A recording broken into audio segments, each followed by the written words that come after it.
paz y bien, soy Jesús Sigüenza, terciario, y vamos a continuar con esta segunda parte del tema correspondiente a este mes, el cual lleva por título La vía de la conversión en San Francisco de Asís. El Señor me llevó entre los leprosos. Esta es una lectura condensada del padre Lázaro Iriarte, UFM Capuchino, y pues en el capítulo pasado nos habíamos quedado en cómo inicia esta experiencia de vida de Francisco. El padre Iriarte lo que hace es irnos guiando entre los escritos de Francisco de Asís para sacar algunos puntos importantes que podríamos tratar para nuestra experiencia espiritual y para entender qué es lo necesario o los puntos necesarios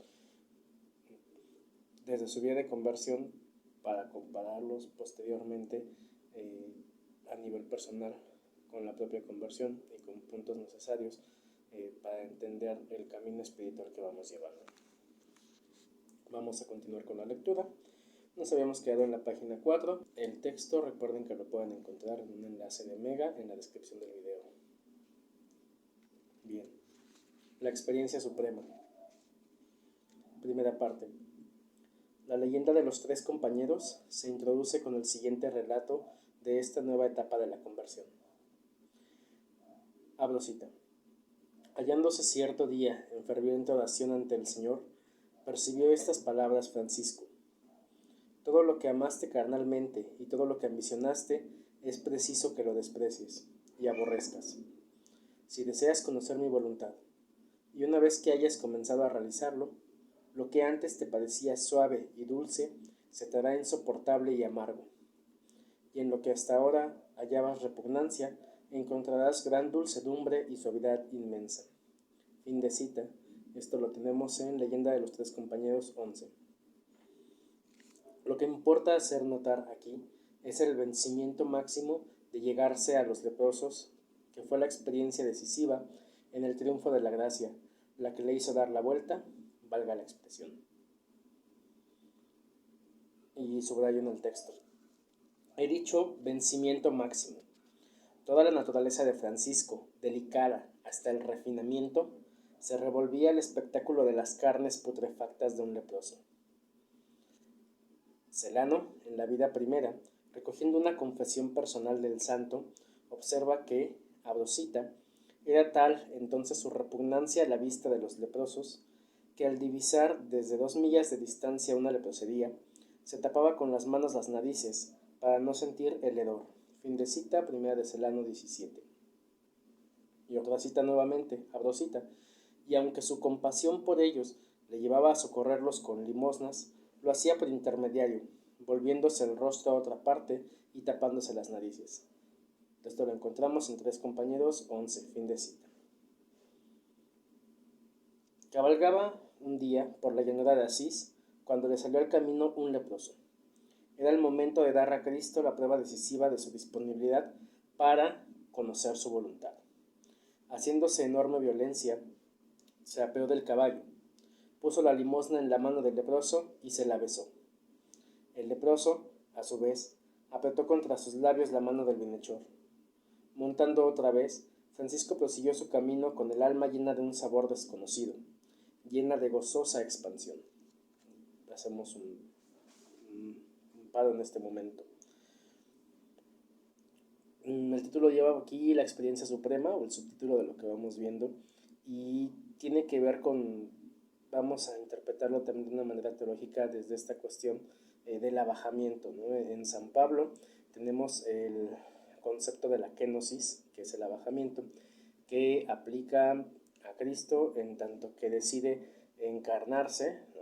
Pasa del estatus de ser Dios, de encarnarse y tomar netamente la carne, bajar, digamos, un nivel, de al menos de esa visión, en la cual pues, se contemplan diferentes estadios o niveles dentro de la persona y dentro del espíritu. Y en este caso es esto lo que nos muestra. Un punto de quiebre total. En cuanto a comparación con el camino propio de la conversión, uno no puede realmente tener una prueba de disponibilidad entera hasta que uno se topa contra la pared hasta que uno llega al momento de quiebre, al momento de ruptura. La conversión por lo que lleva justamente es por una ruptura de todo lo que nos acontece. Es de hecho donde acontece lo que traduciríamos como el milagro, porque rompe con lo común, con lo cotidiano, y rompe con los caminos también de pensamiento que tenemos hasta ese momento, con todas las concepciones que tenemos. Explayando un poco, aunque esto pues lo pueden encontrar de por sí en diversa literatura de la época y de Francisco. El problema con los leprosos era tan grande en la época, y de hecho siguió hasta el siglo XVII, XVI, XVII más o menos, en el cual se les empieza a olvidar y a desplazar, y bueno, cambian a los leprosos por estigmatizar a los enfermos venéreos, pero ese es asunto de otro tema. Pero si les interesa pueden consultarlo en Historia de la Locura, tomo 1 de Michel Foucault. En fin, regresando a este tema, los leprosos, como les decía, eran vistos como semi-humanos, vamos a decirlo de esa forma. Incluso estaba este pensamiento de que quizás eran castigados por Dios. Era una enfermedad que no tenía cura, de hecho no tuvo cura hasta que se inventó la penicilina. Y hay un proceso aquí importante también discursivo en cuanto a pensamiento al concepto de estigmatización. ¿Por qué? Porque a la leproso se le estigmaba, se le apartaba, vivían en comunidades a las afueras de las ciudades. Esto podemos, si quieren verlo en película, analizar muy bien en la película de Francesco de Liliana Cavani del año 1989. Las leprosidades estaban aparte, estaban afuera, eran asistidas eventualmente, pero usualmente, digamos, se mandaba a la gente a que, como Francisco lo describe, como nos lo describen aquí en el texto de Francisco, a que fueran a darles limosna y de lejitos, y ni te me acerques porque pues, imagínense el olor de la carne pudriéndose. Entonces todo este tipo de cosas iba alejando a la gente, pero era justamente una estigmatización de señalar todo lo que es distinto, de señalar lo que es anormal, y que a la vez esto permanezca alejado, permanezca estancado, y por lo tanto los leprosos, al menos desde el punto de vista social, carecían de humanidad por ello. No eran tratados humanamente, eran despojos que tenían que estar por allá, y pues seguían sobreviviendo por años hasta que se morían, al final de cuentas. Entonces, esto, se contrarresta con, con cómo es criado Francisco. Francisco, al tener una madre provenzal, francesa, digamos, actualmente, pues es criado con este refinamiento de vestimenta, de comportamiento, de los códigos caballerescos. Entonces, el leproso, sí, los leprosos rompen totalmente con todo lo que él piensa hasta ese momento, y a pesar de que tuvo un cambio al salir de la cárcel de Perugia, seguía siendo algo muy por encima, ¿no? Algo de lo que el padre, por ejemplo, no, hablando en pastoral social a nivel actual, en los niveles del padre Benjamín Bravo, pues se quedaría apenas en asistencia, acción y te vas, es decir, nada más llega, asiste tantito, se queda para sentirse incluso no bien consigo mismo, y no continúa, no hay un proceso de continuamiento, no hay un proceso que irrumpa ese cambio social necesario, que en este caso regresara a la condición humana a los leprosos, y que permitiera a Francisco identificarse como creación justamente por esto, es decir, era algo plenamente por encima. Entonces, aquí en el texto, Iriarte, al decirnos vencimiento máximo, y lo recalco también subrayado, se tiene que llegar en la experiencia propia al quiebre total, a la confrontación decisiva, para indicarnos hacia dónde nos lleva la vocación. Y continuamos entonces en el siguiente párrafo. Pocos días después, busca él mismo la experiencia, dirigiéndose al lazareto, probablemente el de San Lázaro de Arce, situado a 3 kilómetros de Asís. va bien provisto de dinero.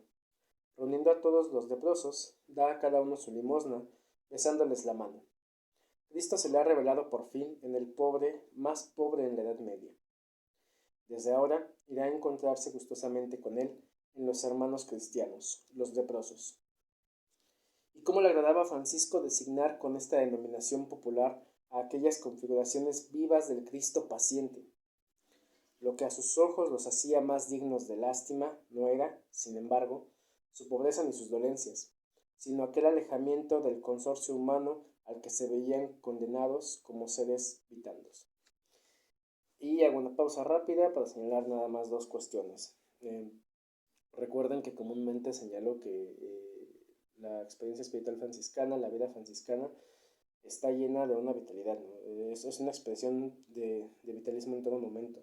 Para Francisco, entonces, a través de una reflexión que le fue dada a través de los años, a través de la experiencia misma, él va interpretando entonces a los leprosos como un reflejo práctico de Cristo, ¿no? Cristo no está solamente contenido en las imágenes, ¿no? que es la imaginería en parte de la época. Cristo irrumpe, digamos, con desde su sufrimiento, desde el sufrimiento humano, desde la condición netamente humana, en los leprosos, que es lo que él empieza a interpretar y lo que más adelante nos dará el contexto de lo que él llama el Cristo pobre y crucificado. Encarnar a Cristo pobre y crucificado, como ya lo he señalado en otros videos, no es solamente la imagen, vamos a decirlo así, la imagen pintura, la imagen escultura del Cristo, no, es la imagen, en tanto cuestión viva, cuestión que refleja de Cristo en la misma carne, en este caso de los leprosos, y que va permitiendo entonces que él actúe con un acercamiento total hacia Cristo en la otra persona y que él entonces puede empezar también un proceso de reflexión de sí mismo y de la vocación de sí a través de lo que él empieza a interpretar en el reflejo del contacto con los mismos leprosos, del regresar, como decía yo, esa misma humanidad en la cual se les tenía separados. Continuamos con la lectura. Comprendemos ahora mejor, en su contexto histórico, la afirmación inicial del testamento. La transformación operada en el alma de Francisco fue fruto de su donación a los leprosos, y fue el Señor quien le llevó entre ellos para convertirle. Así es como lo que antes le parecía amargo le fue convertido en dulcedumbre de alma y cuerpo. Descubierto el Cristo en el pobre, que se haya preparado para descubrirlo como hermano. Y tal hermano, que entregó su vida por sus ovejas, esto es de la segunda carta, de todos los fieles, 56. En la imagen del crucifijo de San Damián, cuya visión se refiere seguidamente en todas las fuentes biográficas. Salano le supone ya antes enteramente transformado en su corazón, mientras San Buenaventura atribuye al episodio la perfecta conversión a Dios. Entonces, volvemos a lo mismo, ¿no? Esta es la experiencia suprema, la hierofanía total, hablando en términos de Mircea Eliade, ¿no? que le inunda a Francisco, al menos lo que a él le permite en ese momento dar el paso decisivo completamente. Los tres compañeros refieren acto seguido, y como una resolución tomada en efecto de la visión, el viaje foliño con el caballo cargado de una buena mercancía de paños. Vende allí paños y caballo, y vuelto a la capilla de San Damián, entrega el importe al sacerdote pobrecito que cuida de ella. Este rehúsa quedarse con el dinero, y Francisco arroja las monedas con un gesto de desprecio total en el hueco de una ventana. Luego siguen los trágicos días de la furia de Pedro Bernardone, en que Francisco toma la decisión pública de entregarse a Dios, decisión que tiene su desenlace solemne ante el obispo, cuando el convertido, desnudo, entrega vestidos y dinero al padre, aquel dinero que aún creyó por última vez podría servir para remediar necesidades ajenas. Abro cita, hubiera querido el varón de Dios emplearlo en procurar alimento a los pobres y en reconstruir la capilla. Fin de cita. Primero, confróntese con Primera de Celano, del 8 al 15. Bien. Si nos damos cuenta ante este análisis, todavía Francisco, a pesar de que empieza a dar el paso, porque no es algo que, bueno, cuando uno da el paso, entonces conversión no es algo que sea inmediato, total, así abarcante y ya transformas y se acabó. No, Francisco hasta cierto punto seguía enraizado en sus propios valores, en su propia formación que había llevado en su casa, con su familia, y por ello creía todavía que todo se podía solucionar, por ejemplo, con el dinero. Y una cuestión importante, ¿no?, que nos señala aquí, cuando él lleva el dinero de la venta de las telas al sacerdote, el sacerdote lo rehúsa. ¿Por qué se imaginan ustedes que lo rechaza? Pues podemos decir en un primer momento, piénsenlo de esta forma, como les decía en videos anteriores, la clase a la que Francisco pertenecía era una clase naciente, lo que posteriormente formaría la burguesía, y pues las personas que pertenecían a esa clase eh, eran conocidas por toda la comunidad. Entonces, obviamente veía a Francisco, la gente sabía perfectamente de quién era hijo y sabían también que, de lo que Francisco estaba disponiendo no era de él, sino que era del Padre. Entonces, el sacerdote al rechazar esto, pues lo hace hasta cierto punto en medio también a la furia de Bernardone, que al menos por lo que nos describen en las biografías, pues era un hombre bastante agresivo, aunque ya analizando pues puede ser hasta cierto punto confrontable si tomamos en cuenta que Francisco estaba disponiendo de algo que no era de él realmente, era el trabajo, imagínense, era el fruto del trabajo de su padre, y pues Francisco lo estaba derrochando. La solución no estaba ahí, la solución no estaba en el derroche económico que no era de él, la solución no, la solución estaba en la entrega total que él tenía que hacer, en la decisión que tenía que tomar, o que tomó más bien, para comenzar a confrontar y realizar lo que él quería hacer. Porque más adelante, como continuamos en el texto, eh, va a reconstruir con sus propias manos tanto San Damián como como la Porciúncula, como la iglesia de San Pedro. Entonces continuamos con el texto. La experiencia suprema, Y2. La vida primera de Celano nos describe a Francisco ebrio de gozo por la libertad nueva que ahora, después de la renuncia hecha ante el obispo, gustaba su espíritu. Pregonando su dicha en francés, bosque adelante, ladrones lo arrojan en una olla de nieve, se levanta y sigue cantando con mayor gozo las alabanzas del Creador. Va a pedir trabajo a una abadía, y ahí tiene que probar desnudez y hambre en tal grado, que se ve precisado de tentar mejor acogida en otra parte. En Gubbio, un amigo le proporciona el vestido indispensable. Por fin, sigue el biógrafo, se trasladó a los leprosos, vivía con ellos, sirviéndoles a todos con suma diligencia por Dios. Lavábales las llagas pútridas y se las curaba. Esto lo podemos encontrar confrontándolo en 1 de Celano 17 y Leyenda Mayor 2.6. Fue su noviciado, y sería también el noviciado de sus primeros seguidores. Persuadido de que Cristo acababa por revelarse siempre a quien le busca en el pobre, en el humilde y paciente, les ofrecerá como un regalo esa experiencia tan rica para él de dulces consecuencias. Abro cita. Durante el día trabajaban con sus manos, los que sabían hacerlo, morando en las leproserías o en otros lugares honestos, sirviendo a todos humilde y devotamente. Fin de cita. 1 de Celano 39. Vamos aquí, ¿no? Francisco era, por lo que vemos igual en escritos y biografías, una persona bastante impulsiva. Entonces, en el impulso de sentirse netamente libre, de sentirse desapegado de esa línea familiar que todavía tenía, de sentir que ahora sí tiene libertad plena, pues anda desnudo por la vida, ¿no? Hasta que pues, unas personas lo ven así, unos ladrones, nos dice aquí el texto, se agarran y lo arrojan a la nieve, ¿no? Llega, como nos cuenta aquí, a pedir trabajo a una abadía, que en ese tiempo pues eran los centros religiosos grandes, vamos a decirlo de esta forma, y pues dice, no, dale, pero pues te aguantas hasta que hagas lo que tengas que hacer, ¿no? Entonces no le dan ropa, no le dan comida, eh, lo piensan loco, al final de cuentas, y agarra y se va a otra parte. Y un amigo le proporciona ropa así como, oye, pues ten, aunque sea, vístete con algo, ¿no? Es lo que sería el traje de penitente de la época.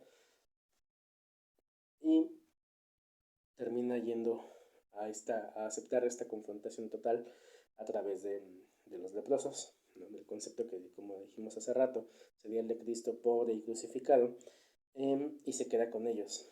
Se queda ya confrontando netamente esto, ¿no? Empieza a perderles el asco, empieza a perderles el miedo, para aceptarlos que son plenamente humanos, y empieza a llevar esta cuestión de tratarlos como hermanos, ¿no? O la definición de lo que más adelante sería la fraternidad. Entonces aquí el texto fue su noviciado, y también sería más adelante lo que él pondría como prueba a aquellos compañeros que quisieran seguirle. Para esto vamos a entrar entonces lo que nos menciona una de las biografías, digamos de tono espiritual, o de tono de los espirituales, recuerden que ya lo había mencionado, hecha por sus compañeros cercanos. Continuamos con el texto. El espejo de perfección, en este caso el número 44, nos ofrece un notable testimonio de la pedagogía evangélica empleada por el joven fundador con los novicios. Abro cita. En los principios de la orden, quiso que los hermanos moraran en los hospitales de los leprosos para servir a estos, con el fin de que allí se fundamentaran en la santa humildad. Y así, cuando pretendían entrar en la orden, fuesen nobles o plebeyos, entre otras cosas se les comunicaba, sobre todo, que debían consagrarse al servicio de los leprosos y vivir con ellos en los lazaretos. El fruto que Francisco pretendía, fin de cita. El fruto que Francisco pretendía era la conversión mediante la convivencia fraterna con los leprosos. Paramos un poco ahí. El espejo de perfección lo señala como una añoranza, como recordando esos tiempos, porque para cuando es escrita esta biografía, pues han cambiado bastante las cosas dentro de la misma orden, ¿no? Y entonces empieza a recordar esto y decir, bueno, lo que nos llevó a nosotros a la humildad, a aceptar ser lo que somos y no más ver lo que podemos dar, es la confrontación justamente con Cristo pobre a través de los leprosos. Y decía aquí, ¿no? Sin importar si fueran nobles o no, lo primero que se les comunica es, oye, pero si tú quieres entrar con nosotros, toma en cuenta que lo primero es encontrarte con los leprosos, ayudarles a regresar su humanidad, y que dentro de ello encuentres o veamos si eres idóneo para encontrar a Cristo ahí, y que entonces veas que esta es tu vocación. Entonces, es una pedagogía evangélica de la acción, es una pedagogía evangélica de la confrontación, de no quedarse simplemente ahí. No imaginen un hospital como actualmente. Los lazaretos, como les digo, eran de lugares alejados, los construían incluso los mismos leprosos, a veces eran agujeros, a veces cuevas, en los que ellos pues estaban ahí viviendo. Entonces tomen en cuenta eso. Realmente era Francisco y sus compañeros los que empezaron a tratarlos. Probablemente antes había otra gente que lo ayudaba, pero solamente era una ayuda por encima. Ellos son los que empiezan con el periodo de transformación netamente al vivir ahí, al estarte probando ahí como tal, para ver si esto te lleva o no a seguir dentro de la vida franciscana. Y entonces, pensándolo hacia ahora, trayéndolo a colación hacia el presente, les, les pondría la siguiente pregunta.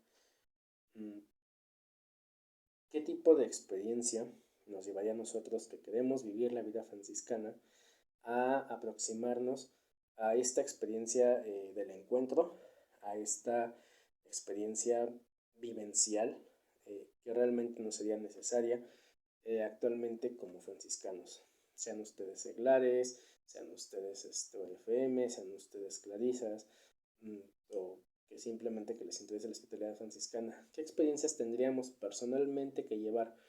Porque bueno, actualmente por la pandemia que sigue, quizás no podemos del todo ir en fraternidad y hacerlo, y además la vocación de cada quien es distinta, es un llamado distinto, pero ¿qué tendríamos que hacer personalmente para tener este tipo de experiencia y de vida, y llevarlo entonces a cuestionarnos si realmente estamos haciendo una vivencia franciscana o no? Continúo con la lectura. Los primeros franciscanos, establecidos en tierras germánicas, comenzaron asimismo morando en las leproserías. Salim Bene conoció todavía religiosos que servían a los enfermos en los hospitales, y San Buenaventura, en uno de sus sermones sobre San Francisco, dice, cita, él y sus hermanos socorrían y servían a los enfermos, mendigaban el alimento para ellos o lo procuraban trabajando con sus manos. Moraban en los hospitales y en las leproserías y compartían su suerte con los indigentes que no podían proporcionarse el sustento, sirviéndoles y ayudándoles. Fin de cita. Pero parece que no todos estaban para llevar con alegría semejante heroísmo. Por un recuerdo de Fray Conrado de Ofida, sabemos que una tentación de Fray Rufino le proporcionaba tanta su timidez que no podía hacerse la idea de que los hermanos anduvieran recorriendo de aquella manera las leproserías, sin sosiego, para la oración. ¿No era más seguro el género de vida de San Antonio y demás anacoretas? Y le saltaban dudas sobre la sensatez del fundador. Por lo que hace a San Francisco, sabemos por Celano, que, al final de su vida, gastando el cuerpo de fatigas, maceraciones y vivencias místicas, sentíase aún con arrestos de conversión y añoraba el primer sabor de su donación juvenil a los necesitados. Abro cita. Pensaba siempre en nuevos arranques de mayor perfección, en acometer nuevas empresas al servicio de Cristo. Anhelaba ardorosamente volver a la humildad de sus comienzos. Quería volver otra vez al servicio de los leprosos y verse despreciado como en otro tiempo. Fin de cita. Primera de Celano 103. Ok. Tenemos esta cuestión, así como se empieza a expandir la orden, nos dice aquí, bueno, en tierras que realmente sean alemanas, la experiencia entonces era, al fundar las fraternidades, llegar netamente a las leproserías y trabajar con ellos. Nos dice aquí también que, así como seguramente otras personas más, como fue Rufino, comenzaban a preguntarse si era tan necesario eso de confrontar netamente, en este caso a los estigmatizados, a los leprosos, para llevar esa forma de vida.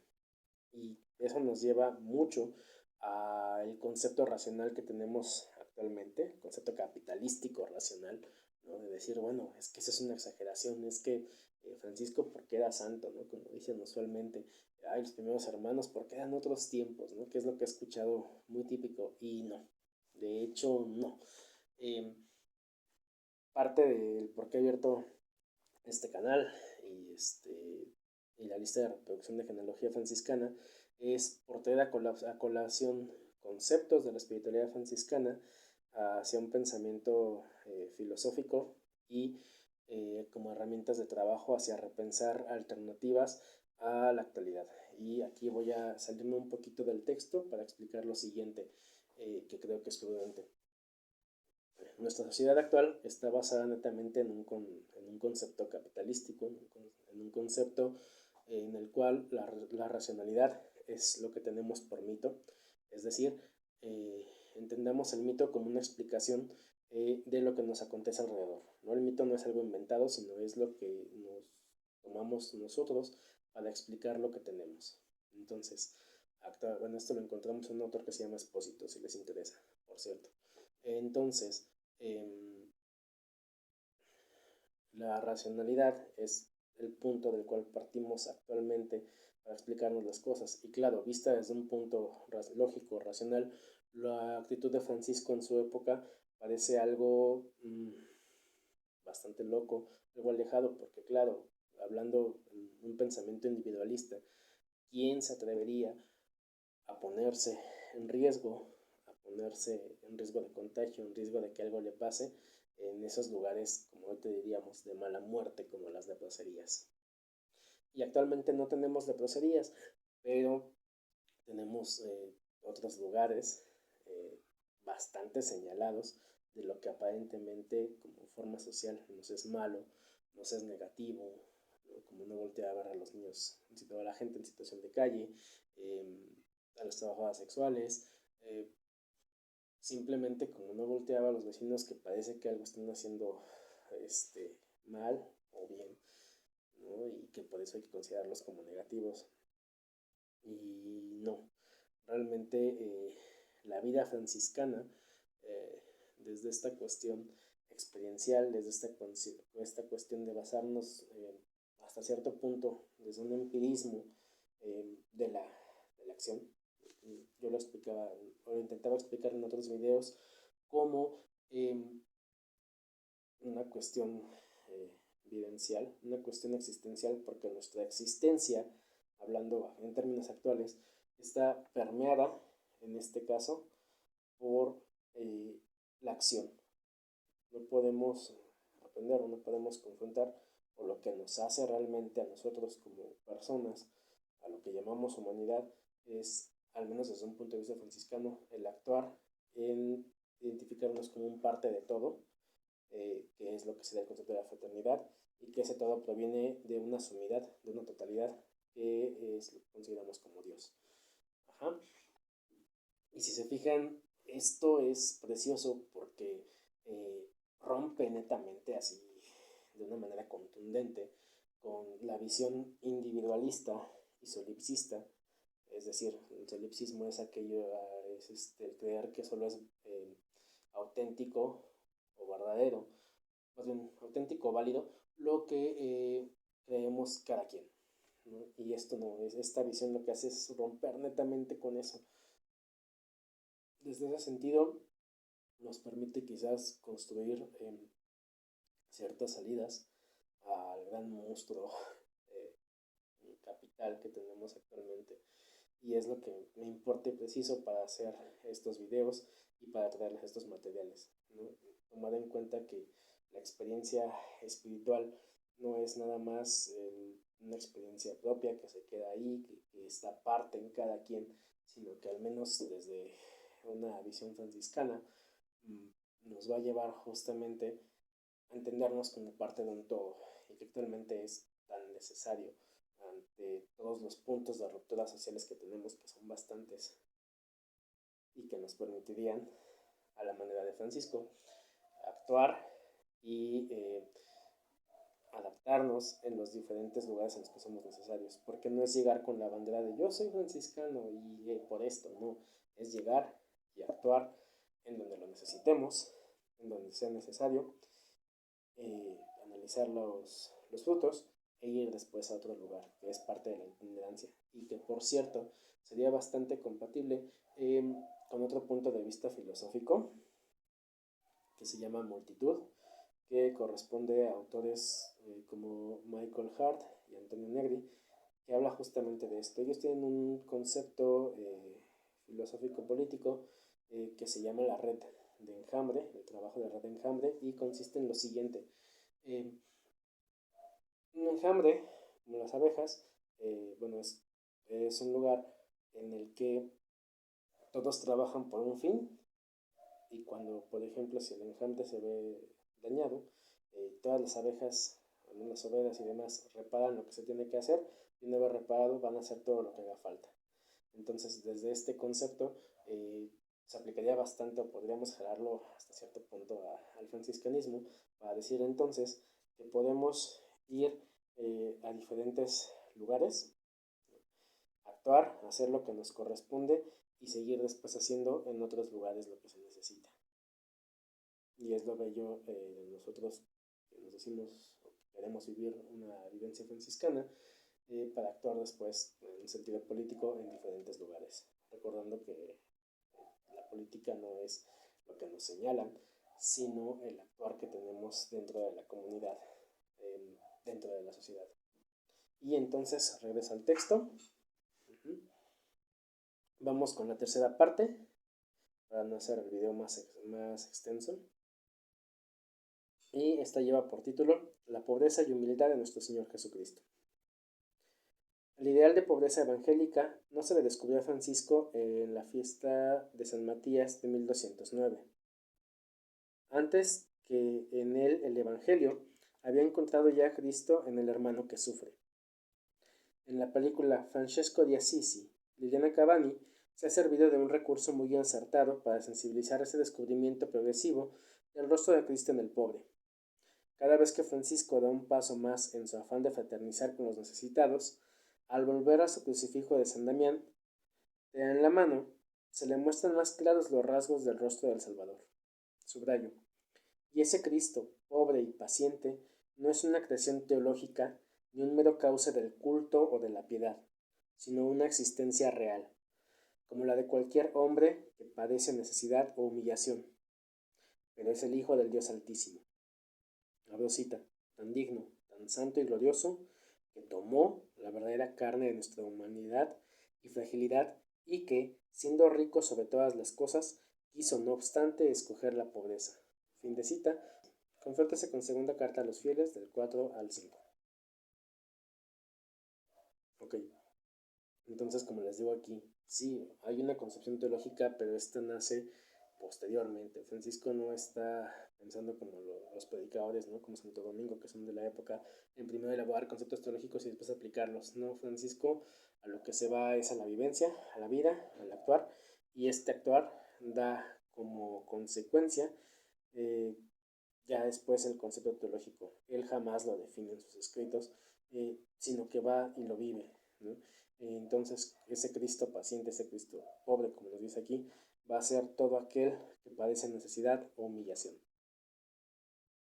Pero no es ese otro apartado, sino que es Cristo mismo presente ahí y que por lo tanto nos permite realizar la fraternidad. No sé si se alcanza a entender. Y continúo. El mismo Evangelio no es primeramente para Francisco una doctrina, es una vida. La del Cristo pobre es un mensaje, el que trae a los pobres. Y esta pobreza captada en el Evangelio no es un sistema de vida ascética, como el que ya estaba acuñado por el monaquismo tradicional, ni un programa de reforma de la Iglesia, ni siquiera un medio de testimonio. La pobreza de Francisco es fruto de un amor. Como para Jesús, la pobreza es esa vida pobre que yo tengo delante, el mendigo que tiende la mano, el trabajador mal retribuido, el enfermo, el incomprendido, el angustiado, el degenerado, es decir, lo que a través de autores como Michel Foucault llamaríamos como los anormales, aquellos que por la presión social son etiquetados y sacados del orden común y normalizado. Y aquí vuelvo a hacer otra pausa. Otra vez, ¿no? Francisco no vive el Evangelio porque sean sus principios, vamos a decirlo así, de vida a los que se tiene que atener. Vive el Evangelio porque siente que es lo que le da sentido como tal a su vida. El Evangelio no tiene límites. Pensándolo desde San Pablo, igual, desde la teología paulina, en esta parte de la letra mata, pero el espíritu vivifica. Él lo vive en espíritu, es decir, lo vive haciéndolo real. Él no vive mirando nada más a qué se tiene que atener. Hace como fruto del amor. No es una vida ascética, ¿no? Para este tiempo, pues prácticamente ya habían pasado casi 1000 años de monaquismo, de monacato, ¿no? Y el monacato, la vida de ascesis, lo que pretendía ser perfecto. Me voy, me aparto de todos, ese es el concepto de santidad, de santo, el santo es el apartado, me aparto de todos para encontrar la perfección y después si quiero predicar al mundo, pero estoy apartado, ¿no? Y eso después con el paso de los siglos dio consecuencia en los monasterios. Y Francisco no está buscando eso. Ojo, Francisco no está buscando ser santo. Sus compañeros en la época, los viejos después lo llaman santo, lo llaman perfección, pero Francisco no está buscando ni definiendo ni una ni otra cosa. Francisco lo único que hace es vivir. Y en este caso, y a lo que me referí igual desde el aspecto filosófico, es la cuestión de actuar, es la cuestión de que si nosotros somos parte de esa totalidad que es Dios, si el que está enfrente no es otro, sino Cristo mismo que se me revela, entonces pertenecemos a lo mismo. Entonces somos parte de esa creación constante en la cual estamos actuando, estamos viviendo, estamos de paso como peregrinos extranjeros de este mundo, pero ¿qué es lo que nos permite realizar, digámoslo así, el cielo en la tierra, ¿no? Lo perfecto aquí directamente? Y metí a colación a Michel Foucault, pues justamente por esta cuestión de que actualmente lo veríamos como los anormales, ¿no? Muchas veces he escuchado en reuniones franciscanas de decir, a ver, preguntémonos, ¿quién es el leproso? pero seguimos pensando al leproso como ese otro, como ese que es apartado, como ese que es asqueado. No lo vemos desde esa visión franciscana de decir, bueno, a qué hermanos se les está considerando en una situación de estar apartados y por qué. No, luego nos gana el pensamiento capitalista, luego nos gana la estigmatización, luego nos gana todos los prejuicios que tenemos para señalar a alguien o a alguna acción. Y no es el caso dentro de la vida de Francisco. Continuamos. Francisco no dio nunca una definición teórica de su ideal de pobreza. Y está subrayado. Para cuantos le pedían una formulación de ese ideal, tuvo siempre su respuesta precisa, suficientemente clara para él. Abro cita, la pobreza y humildad de nuestro Señor Jesucristo. Fin de cita. La pobreza sola no daba el contenido completo. Su expresión usual, intencionada, era pobreza y humildad. ¿Y dónde la encontramos? Como vimos en ese texto, justamente en los otros hermanos que están apartados. La fe de Francisco siguió vivificada toda su vida por la primera experiencia del sacramento de Cristo presente en el necesitado. Leonardo Boff tiene un libro que se llama Los Sacramentos de la Vida, en el cual analiza esta cuestión del término sacramento. El sacramento, apoyándome en este autor, sería aquello que nos regresa a lo divino, aquello que nos regresa a Dios, aquello que nos es imagen y que a la vez nos es comunicación con Dios mismo. Es un reflejo, pero no solamente es un reflejo, sino que es lo que nos permite restablecernos, religarnos, que es el sentido de religión básico, con lo divino. Y en este caso, es el sacramento llamado de esta forma, en todo aquel que está necesitado. Abro cita, cuando hallaba de deficiencia o de penuria en cualquiera que fuese, lo refería a Cristo con rapidez y espontaneidad. De este modo, veía en todos los pobres al hijo de la señora pobre. Cuando ves un pobre, decía a sus hermanos, tienes delante un espejo donde ver al Señor y a su madre pobre. Y asimismo, en los enfermos debes considerar las enfermedades que Él tomó por nosotros. Fin de cita. Según esto lo encontramos en 2 de Serán 83 y 85.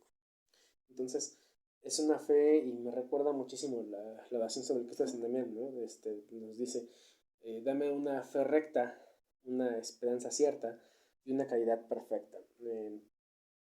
Metiendo un poco a Uribe, que es un análisis sobre esta oración, el crucifijo, nos dice, bueno, la fe recta, la fe que es seguida netamente por el Evangelio, ¿no? Una que además tiene causa y consecuencia. Es causa de la consecuencia inmediata, que es la caridad perfecta, es decir, la que está netamente vivenciada, netamente relacionada. Y una esperanza cierta, que no es una esperanza simplemente escatológica al final, sino que es una esperanza que se ve en todo momento en una dialéctica de hacer certero la forma de vida que se está llevando, de hacer válida, vamos a decirlo de una manera lógica, la vida misma, y que entonces es un ciclo constante, no es una serie de pasos uno tras otro, sino que es un ciclo constante que permite reavivar justamente la fe. La fe se enciende, la fe es una cuestión vívida. ¿Ok?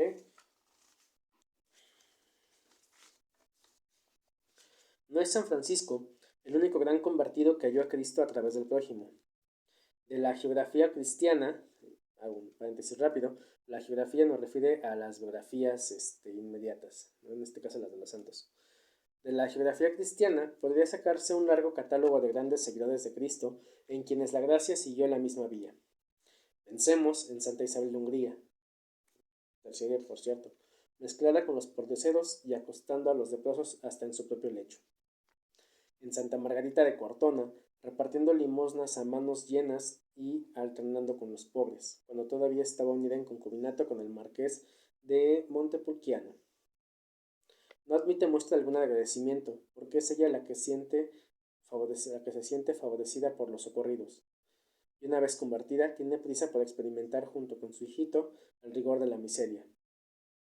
En San Juan de Dios, dedicándose al servicio de los enfermos en el hospital de Ayamonte, y después de Ceuta, trabajando duramente para ayudar a una familia probada por la enfermedad y reducida a la indigencia. El primer efecto de su aparatosa conversión en Granada es fingirse loco para hacerse recluir en el manicomio, con el fin de sentir en sí la suerte de los infelices privados de la razón. En San Camilo de Lelis, pasando de enfermo a enfermero en el Hospital de Santiago de Roma.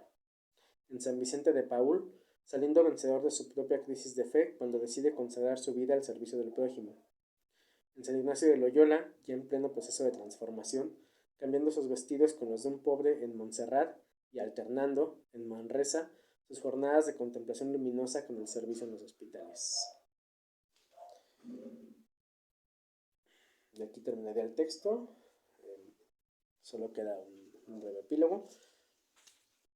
Y a esto poner lo siguiente, no es entonces una experiencia netamente de Francisco. O sea, sí, a él lo constituyó, para él fue el principio básico, la vía de conversión es esa, y como nos dice el texto que se olvidó mencionar hace rato, Francisco lo sigue anhelando en todo momento. Llega un momento en el que su cuerpo ya no le responde, llega un momento en el que por las decisiones que tomó, por la edad y por todo, ya no puede responder de la misma forma, pero él tiene la convicción y sabe que esa es la respuesta, la inmediatez con los hermanos. Añora esa inmediatez y en espejo de perfección y en tres compañeros nos lo señalan constantemente. Es la vuelta a la vida de la espiritualidad misma y que después dio fruto para que muchas más vidas de santos, de los que llamamos santos, se hagan, ¿no? Incluso también, por ejemplo, con el padre Molokai, que trabajaba directamente con los leprosos en las islas. Esto estamos hablando ya del siglo XVIII, porque en el siglo XVIII, como les digo, bueno, del siglo XV al XVII hay un proceso en el cual hay leproserías ya instituidas por toda Europa, pero que se les empieza a quitar dinero y que entonces empiezan a dejar de tratar a los leprosos por tratar a los enfermos venéreos y después a los locos. Y a todos ellos, que son los que se les empieza a estigmatizar por la época, se les empieza a meter en los leprosarios. ¿Y qué pasa con los leprosos? Porque de repente parece que desaparecen. Lo que hacen es agarrarlos, meterlos en barquitos y enviarlos al mar a que se pierdan. Entonces van llegando a islas, digamos, en Europa, donde siguen habitando y donde se quedan olvidados, ¿no? Y el padre Molokai, por ejemplo, es uno de los padres que de hecho va a estos lugares a empezar a tratarlos otra vez, a devolverlos a la humanidad y a curarlos. Entonces, es un proceso, una vía de conversión que, recalcando los puntos y reconsiderando lo que ya hemos pasado por ese texto, nos pasa por la inmediatez del otro, nos pasa por la inmediatez de verlos entonces como reflejo y como vida de Cristo mismo y de su madre, de María.